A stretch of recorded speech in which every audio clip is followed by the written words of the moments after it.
Last time we were discussing the rationality of suicide. We separated the question of the rationality of suicide from the ethics of suicide, or the morality of suicide. We'll be turning to the morality of suicide later today. But the first question, thinking about the rationality of suicide, was whether or not it could actually be the case that somebody would be better off dead. Having argued that, at least on what struck me as the more plausible theories, that was a possibility, we then turn to the question of under what circumstances, more particularly, or perhaps a better way to put it, at what point would it be true that suicide might be rational? In tackling the question, we were initially bracketing the question about whether you could ever reasonably or rationally judge that the circumstances actually obtained. We'll turn to that question in a few minutes. The question we were focusing on originally was just from the objective perspective, as it were, what does the graph need to look like in order for it to be the case that you'd be better off dead and suicide would be a rational choice? I drew a variety of different graphs, different lines about your life doing better or worse, and noted for each one of them at what point, if ever, suicide might be a reasonable choice. I want to draw a couple of more graphs before ending this bit of the discussion.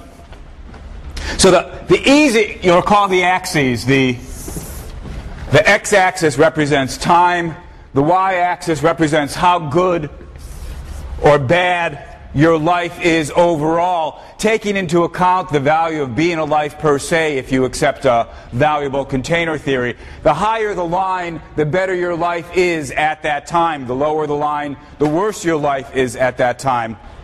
I might say the easy cases, at least from the philosophical point of view, are ones where things get worse. Eventually your life becomes worse than nothing, you'd be better off dead, and it's going to stay that way until such time as you might die from natural causes. Dying from natural causes. In a situation like this, killing yourself from here on out would make sense, assuming you knew the facts, could trust your judgment, and so forth and so on. Some of the issues that we'll come back to in a minute. And indeed, as we saw, there will be even cases in which it might make sense to kill yourself earlier. If this was the last chance at which you had the ability to kill yourself or not, even though you'd be giving up some life that was worth living, that was the only way to avoid a much larger chunk of life that was not worth living, so suicide might still make sense. On the other hand, if the choice was way back here, although this is killing yourself early on would be the only way to avoid the later chunk not worth living, at least if that chunk's small enough. Suppose it was like this. You'd say, doesn't make sense to kill yourself this early. You'd be throwing away too much, even though that's the only way to avoid the bad stuff. Now, as I say, that's the easy graph where you go from a life worth living to a life not worth living and it stays there. But suppose instead we have a situation like this. Here, life becomes worse than nothing for a while, but you recover.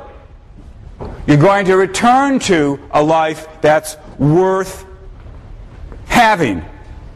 And suppose that after you recover, you'll have a very nice third stage, third act of your life before you would eventually die of natural causes or natural death.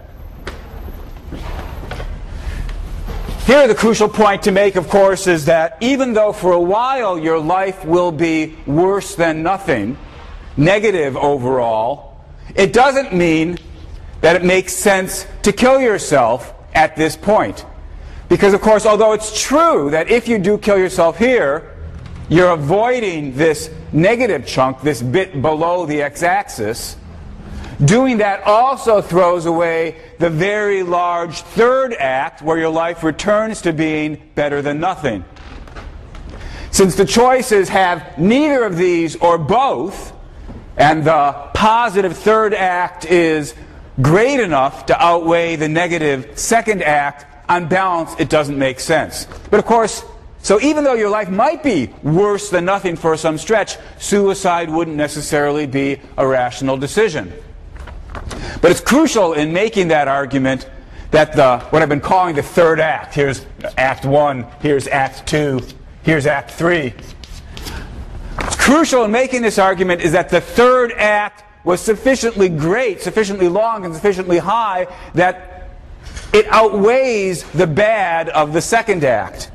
And although that's true the way I've drawn the graph, you could imagine that it wasn't quite like that. Suppose that after the second act, in which your life is not worth living, you will recover and have a third act in which life once again is good for you overall. Still, at this point, Act 3 doesn't outweigh Act 2. Although there's a recovery, it's too short and not high enough to outweigh the bad of Act 2.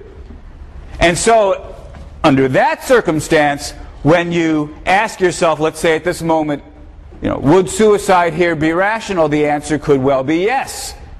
Although in killing yourself you've given up Act 3, which would be good for you overall, doing that's the only way to avoid Act 2, which is bad for you overall and sufficiently bad to outweigh the good of Act 3.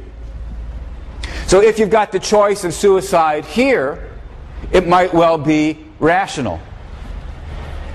Notice, however, that the crucial point again is, when are we talking about the possibility of committing suicide?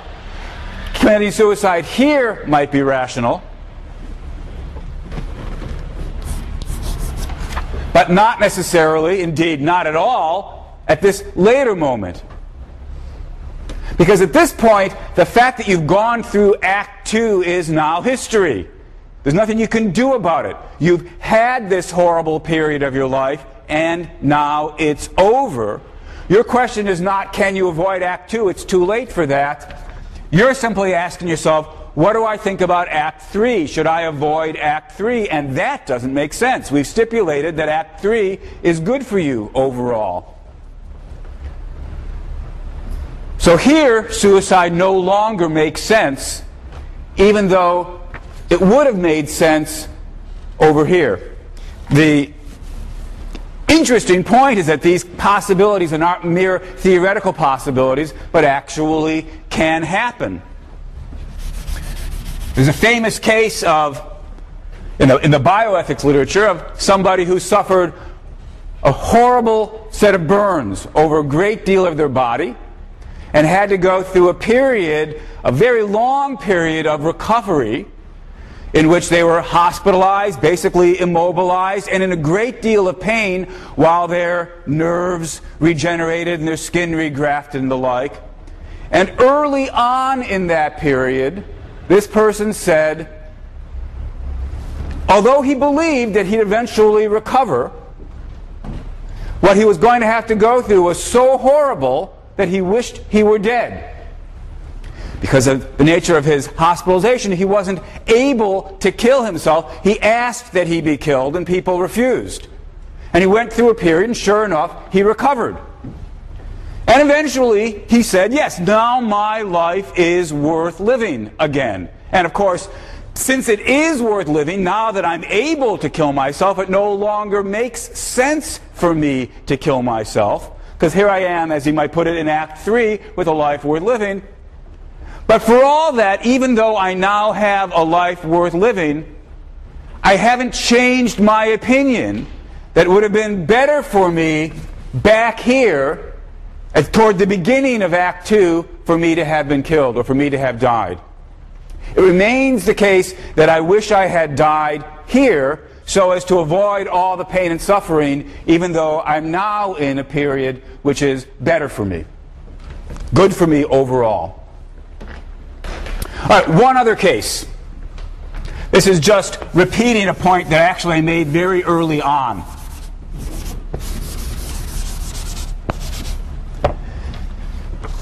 In all of these cases where I've argued for the rationality of suicide, it's because eventually the line has dipped below the x-axis. The crucial point to remember is, even if your situation deteriorates and indeed doesn't recover, that still doesn't make suicide rational. The question is not, am I worse off than I had been or than I might have been had I not had the decline? The question in thinking about the rationality of suicide is, am I so badly off that I'm better off dead?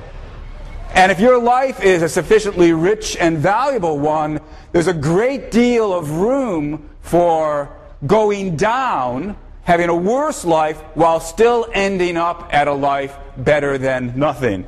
And in that case, of course, suicide's not rational at all. Still, it does seem to me that there are cases in which the line does cut below the x-axis and remain there for a sufficiently long time, perhaps remain there forever, so that the person is better off dead. And so we might say, from that point of view, if only the person could recognize the facts and know for a certainty that's what their line was going to look like, suicide would at certain points be rational. Still, that means we need to turn to the second part of the question. Somebody who believes suicide cannot be rational might say, look, the whole game is in the phrase I just used. Sure, there are situations in which if only you knew the facts, if only you had a crystal ball and knew for a certainty this is what my life is going to go on from here on out, then suicide would be rational. But of course, we never have a crystal ball. We never have the guarantee that this is how the line's going to go.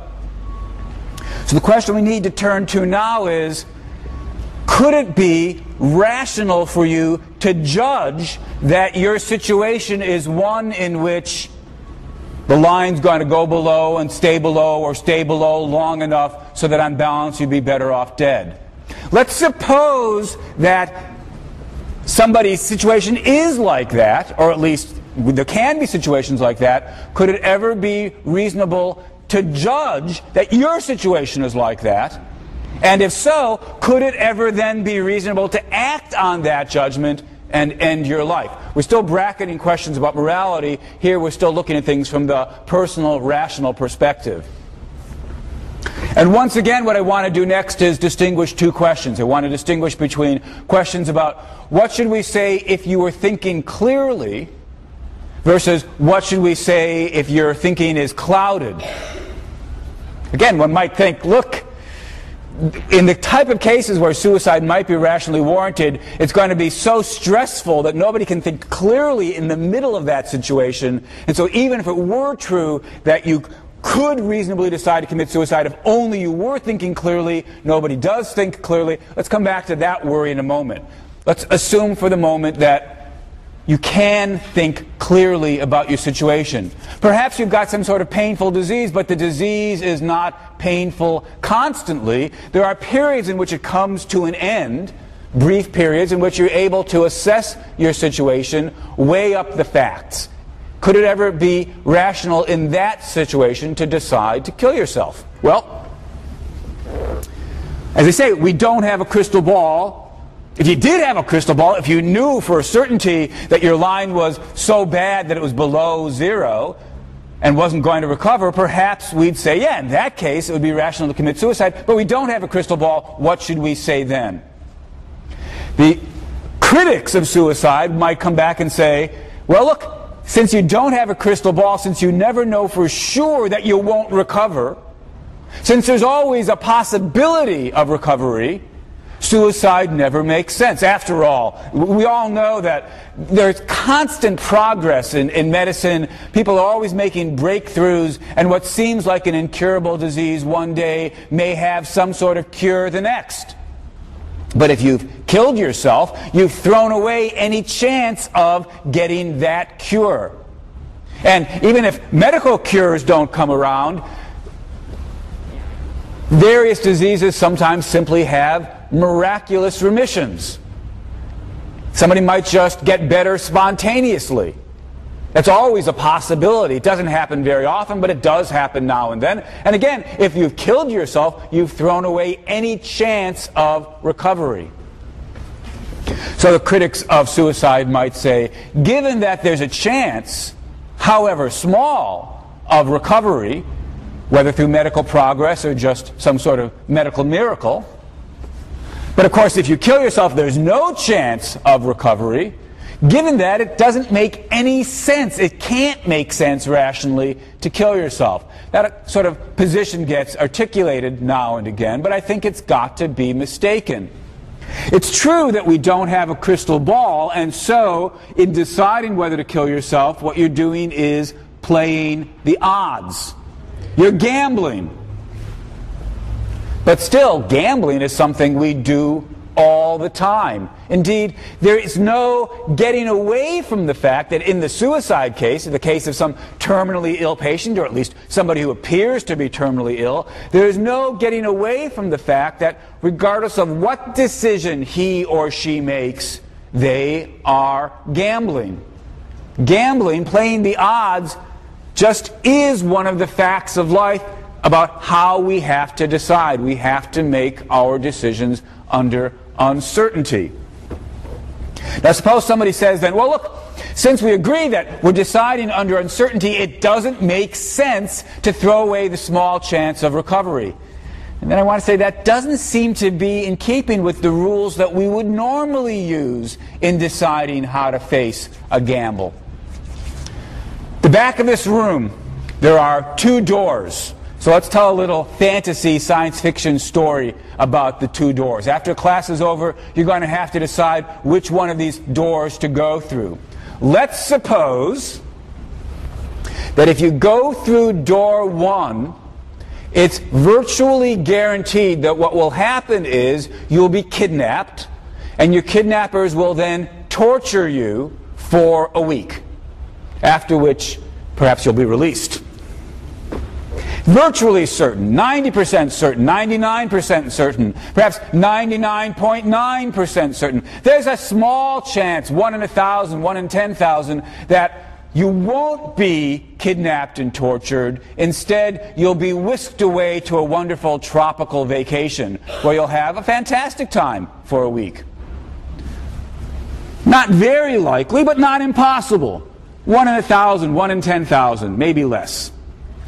That's if you go through door 1. Door 1 has 99.99 chance of a week of torture and a 0.01 or 001, whatever it is, % chance of wonderful vacation. On the other hand, if you go through door number 2, 100% certainty that the following is going to happen. You will immediately fall asleep.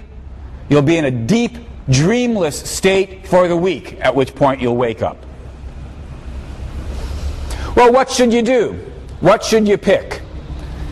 It's not quite certainty of being tortured versus certainty of sleeping. If it was certainty of being tortured versus certainty of sleeping, I suppose we'd all agree the thing to do is to go through door number 2. Sleep's nothing positive, but on the other hand, it's nothing negative. I suppose if we were going to slap a number on it, we'd give it a 0. But torture is clearly a negative. And if it's a week of torture, it's a very large negative. So it's 0 versus some huge negative number. Certainty versus certainty, what should you pick? We'd all agree, I presume, you should pick door number 2 and pick the dreamless sleep for a week. Now we remember, oh, but wait a minute, it wasn't certain that you were going to be tortured. It was just very, very, very likely that you were going to be tortured. And imagine somebody says, oh, you must go for the gold. Go for door number 1. Sure, it's overwhelmingly likely that you're going to be tortured, but there's a very small chance that you'll get this wonderful vacation. Whereas if you pick door number 2, you're throwing that chance away. And so the only rational decision must be to pick door number 1. To hold out for that chance, no matter how small, of getting that fantastic vacation. That's the only rational decision. If anybody were to say that, I'd laugh at them.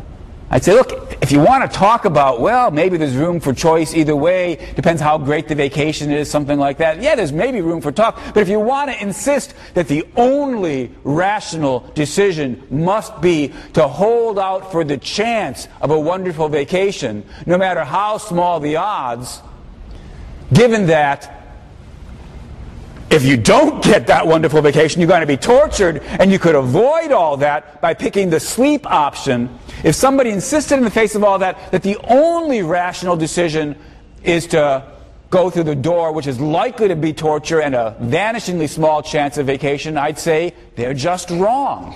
That's not a rationally required decision given the odds. Yes, question? So it seems to me that your example is a little bit biased, because when you're actually talking about death, the alternative, or death itself, is not a temporary state. It doesn't last a week and then you wake up. It lasts forever. So it really makes more sense to me that you would actually choose to maybe endure torture for a week if it means that you wouldn't die. Great. So the question was this. So the point was, perhaps I'm cheating in making the example this way, because death, of course, isn't. Of course, what you're all supposed to be lulled into thinking is that death, choosing suicide is sort of like choosing to be asleep. A state of dreamless sleep, but sleep nonetheless. And the suggestion then was, I'm cheating because death is forever. I deliberately framed the example in terms of being tortured for a week versus being asleep for a week. And perhaps, given that choice, it's clearly rationally acceptable to decide that you'd rather pick the sleep for a week option. But death isn't just for a week. If you commit suicide, you're dead forever. So let's change the example. Suppose that, you guys are mostly, I suppose, in the vicinity of 20. Suppose that if you go through door number 1, there's overwhelmingly likely chance, 90%, 99%, 99.9% chance that you'll be kidnapped and tortured, and the torture will take place and last for another 50, 60, 70 years, and then you die.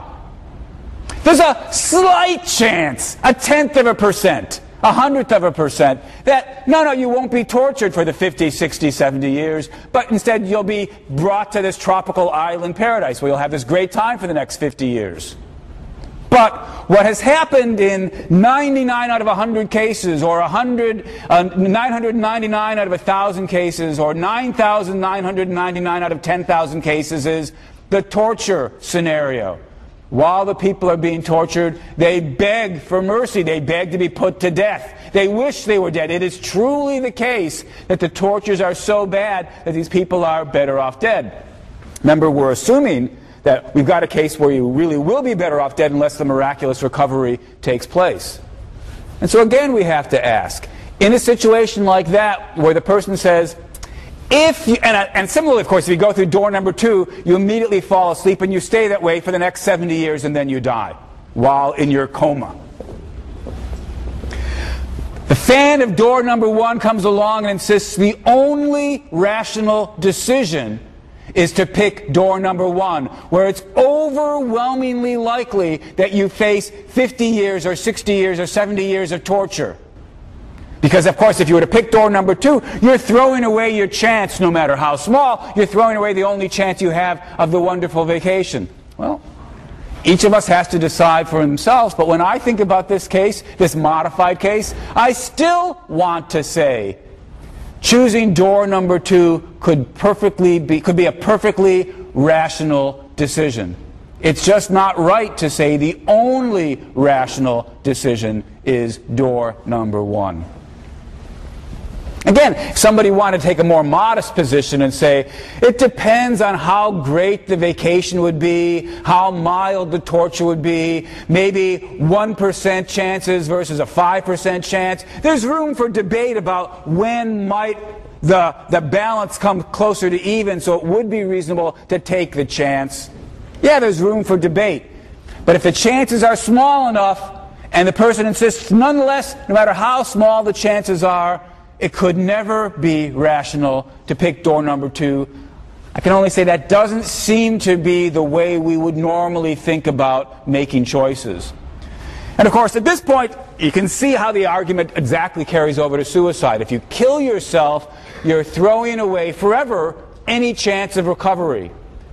And that's important, and that's worth thinking about, but it's also important to think about what was the chance of recovery, how large, or more to the point, just how small. And how badly off will you be if you don't commit suicide? You guys are 20, but of course these sorts of choices also perhaps get faced by people who are considerably older and now in the final stages of some progressive disease. The doctor has told them, perhaps they're 70, that there's no significant chance of recovery. Sometimes it happens, but no more than 1 in 100 or 1 in 1,000. But if you continue alive, you will be in, well, perhaps great pain, perhaps unable to do the various things that give your life meaning and value.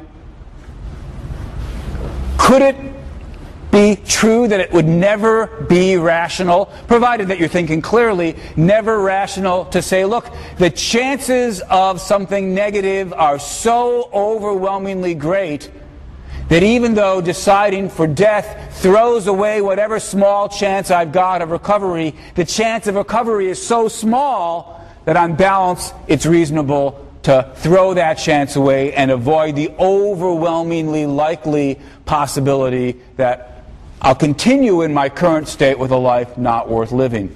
It seems to me that if you're thinking clearly, there could be cases in which suicide would be a rational choice. But that still leaves us with the question, well, maybe that's where all the work needs to be done. What about this point about thinking clearly?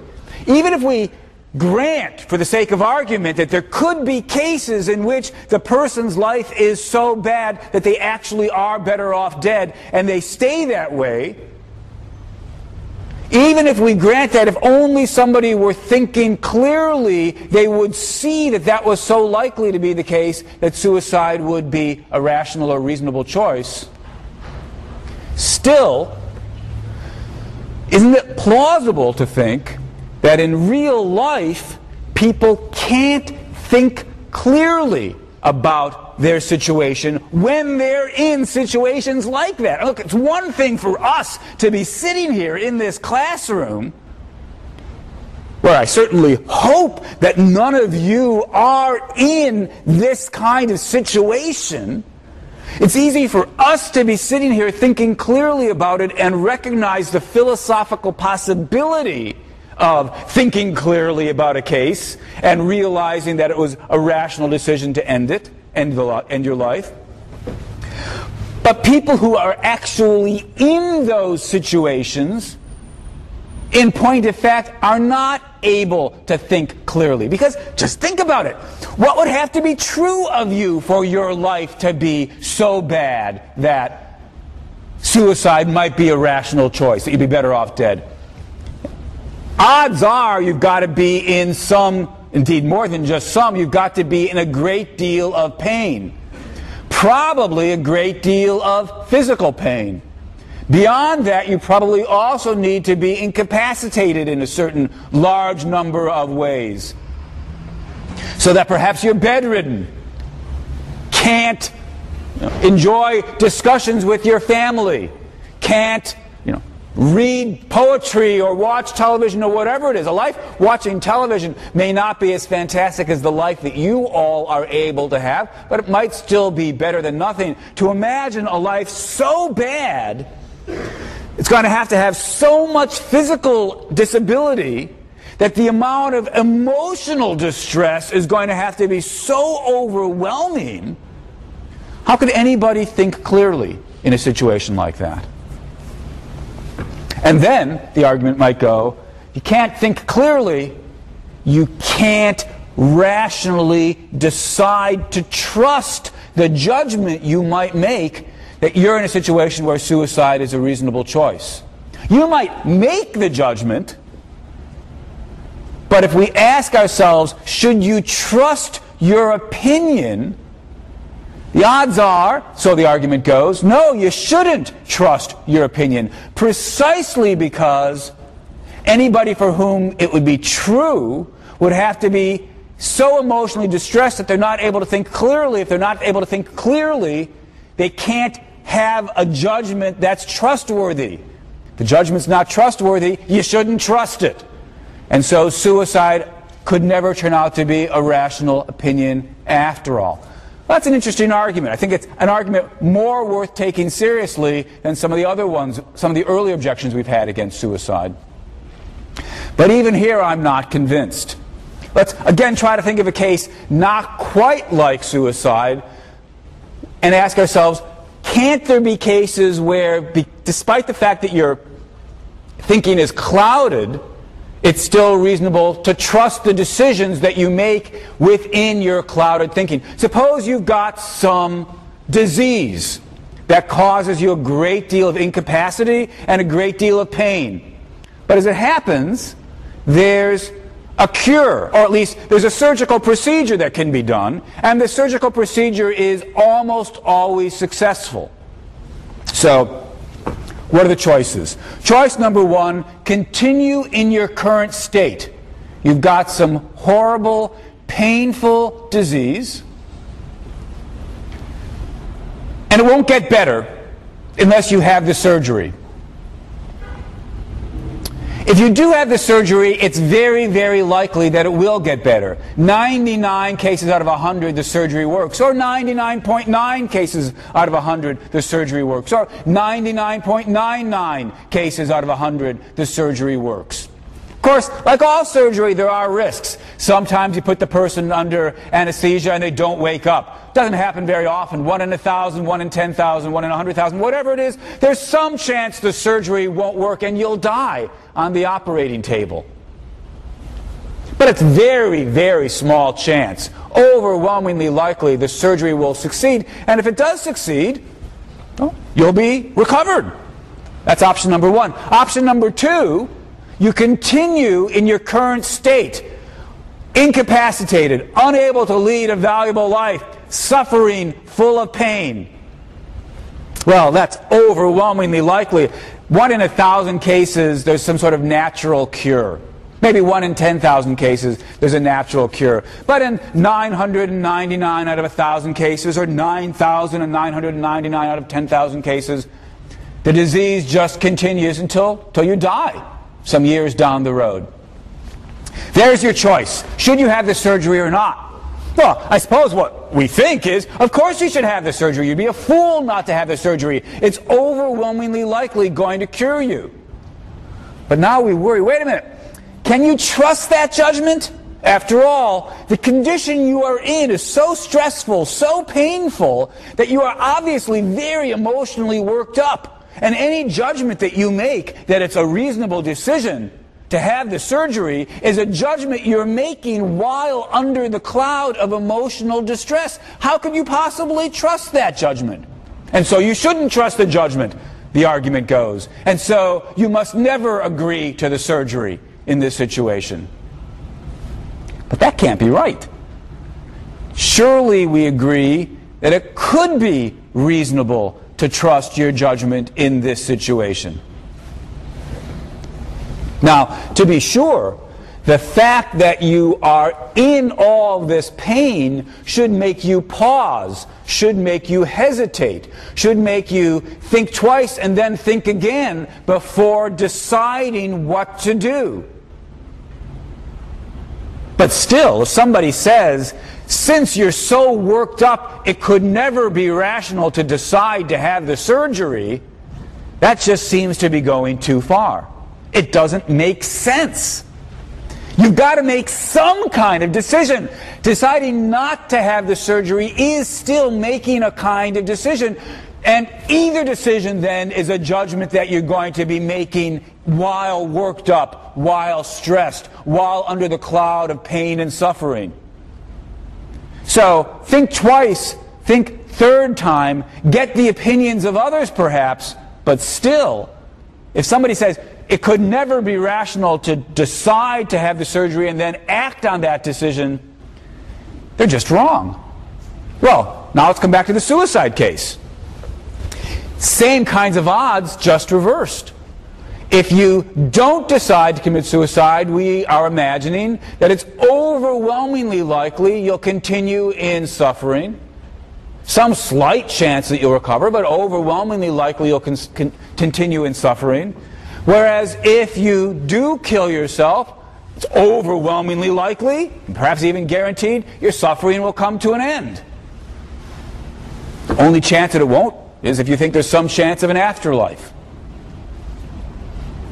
Well, should we be swayed by the argument at this point that since you are suffering, your judgment is cloudy, and so you should not trust your judgment? Well, that can't be a good argument. If it wasn't a good argument in the surgery case, I can't see how it could suddenly become a good argument in the suicide case. What does seem right is precisely because you're working and deciding under the cloud of emotional stress and pain that you should think twice and think a third time and perhaps think yet again. You should not make this decision in haste. You should discuss it with your doctors. You should discuss it with your loved ones. But if somebody says you could never reasonably trust the judgment that you make while in these circumstances, I can only say that doesn't seem like a sound piece of advice. That claim doesn't seem right to me.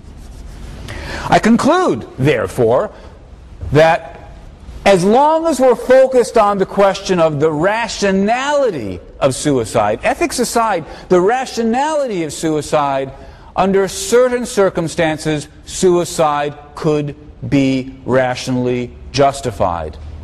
You could have a life that is worse than nothing. You could have good reason to believe you were in that situation.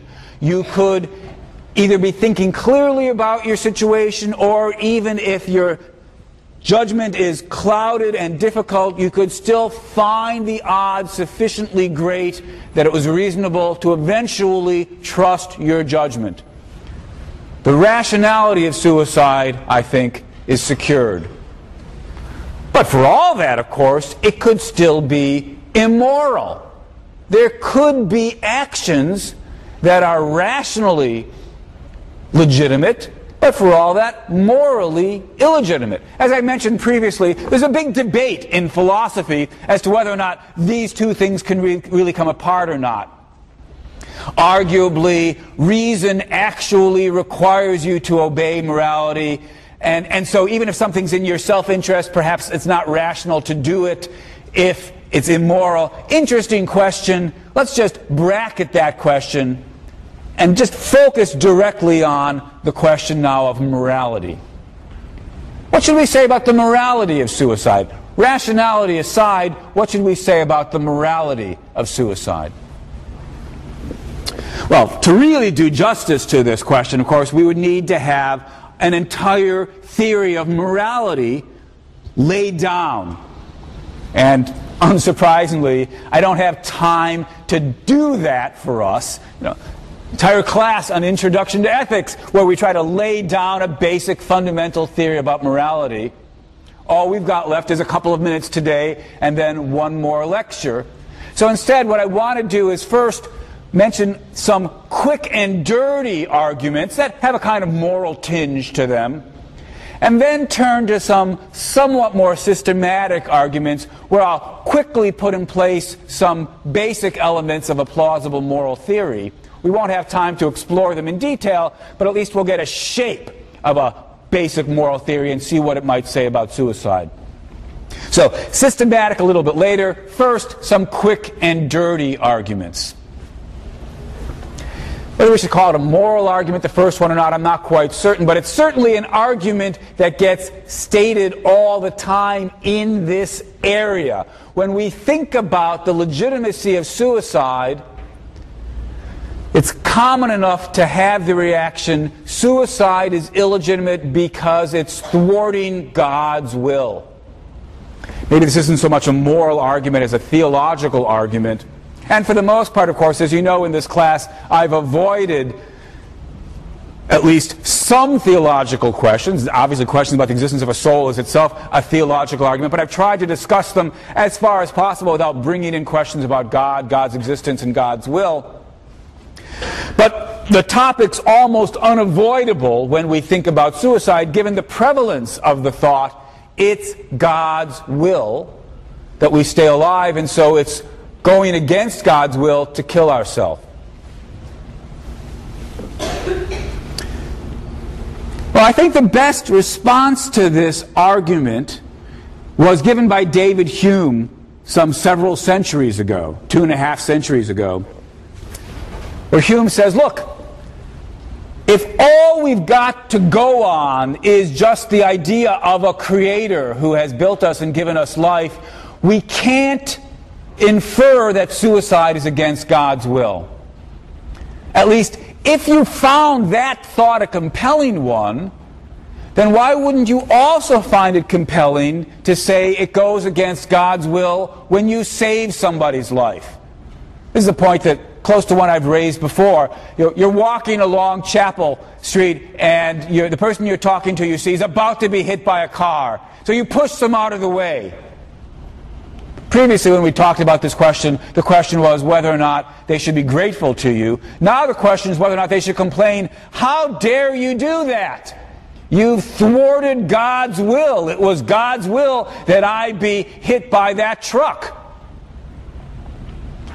So when we're about to save somebody's life, should we decide not to do that on the grounds that it must be God's will that they're going to die? If you're a doctor and somebody's in cardiac arrest and you could now perform CPR or whatever it is in order to get their heart going again, should we say as a doctor, oh no, I must not do that. It's God's will that they die. If I try to save their life, I'm thwarting God's will. Well, nobody says that. But then, why is the argument any better in the case of suicide? We could, of course, imagine, when you've saved your friend's life, and he says, oh, you thwarted God's will, what you might come back and say is, oh, no, you see, it was God's will that I save your life.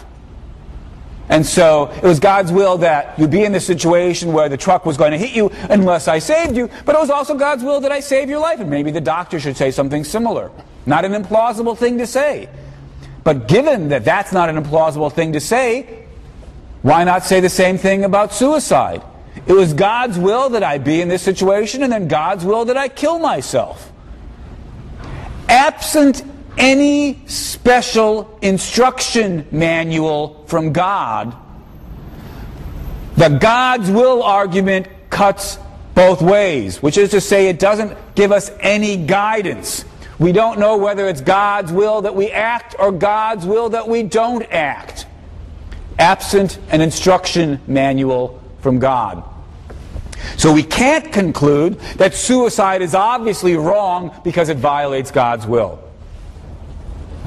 Well, unless you've got an instruction manual. You might think, for example, that the Bible tells us not to commit suicide, and since the Bible is God's Word, we must do whatever the Bible tells us. That's a kind of argument that I'm perfectly prepared to engage in, although, of course, there's a lot of assumptions behind that argument that we would need to really examine. Is there a God? Well, obviously we needed that one even for the God's will argument. Has God expressed His will in a book? If so, what book is it? Do we have moral reason to obey God? Also relevant for the God's will argument. And of course, if we do think we have an obligation to obey this instruction manual, are we really prepared to obey this instruction manual? Even if there's a sentence in this instruction manual that says, don't commit suicide, a lot of other things the instruction manual also says that most of us are not inclined to do. The instruction manual says not to eat pork. Well, how many of you are not willing to eat pork? The instruction manual tells you not to mix various kinds of material together in a single item of clothing. How many of you think that that's unacceptable? The instruction manual tells you that if a teenager is rude to their parents, they should be stoned to death. How many of you think that that's a moral requirement? If you're going to pick and choose which bits of the instruction manual you actually think are morally relevant, then you can't come to me and say, oh, suicide is wrong because the instruction manual says so. You're not really using the instruction manual to give you moral guidance. You're starting with your moral beliefs and then picking and choosing which bits of the instruction manual you want to accept. Well, that's a big question. That's a big topic. And so having just touched on it, I'm going to have to put it aside. Instruction manual aside, at the very least, we might say, appeal to God's will can't help us to decide whether or not suicide is legitimate or not. But there's a different quick and dirty argument. Also, it can be run in a theological form, but it need not be run that way. And that has to do with gratitude. We've been given life, and life's pretty amazing. And so we have an obligation, a debt of gratitude to keep the gift. Now, look, gratitude is not one of the moral virtues that gets a lot of discussion nowadays. It's fallen on rather hard times, but I see no reason to dismiss it.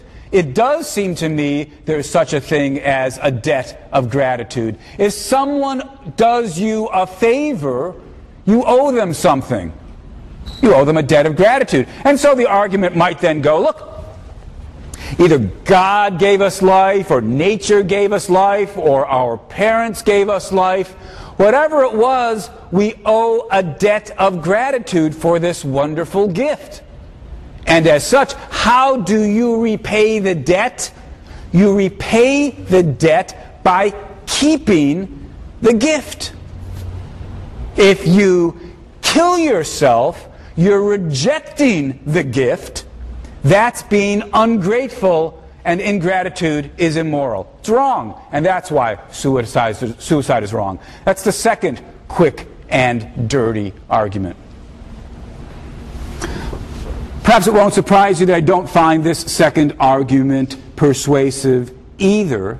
Not because I'm skeptical about debts of gratitude, but I want us to pay attention to what exactly obligations of gratitude require us to do. In particular, it's important to bear in mind that you owe the person who gives you a gift something only when what he's giving you, or she's giving you, is a gift. Imagine that somebody, I'll call him the bully, gives you a pie and says, "Eat it." But it's not an apple pie, it's not a cherry pie, it's some gross, disgusting slime pie, some rotting slime pie, and he cuts out a big piece and he says, "Eat it." Do you owe this person as a debt of gratitude, out of gratitude, do you owe him the obligation to eat the pie and continue eating the pie? That would seem like a rather odd thing to claim. This guy is indeed, as I've named him, just a bully. Now, of course, typical bullies, at least in the comic book cases, bullies are big and strong. The bully might be able to say the following thing to you: "You eat this pie, or I will beat you up. I'll beat the crap out of you." And look, I'm not a very strong guy. He might well be able to do it. And I might well know he is going to do it. And so it might be prudent for me to eat the slime pie.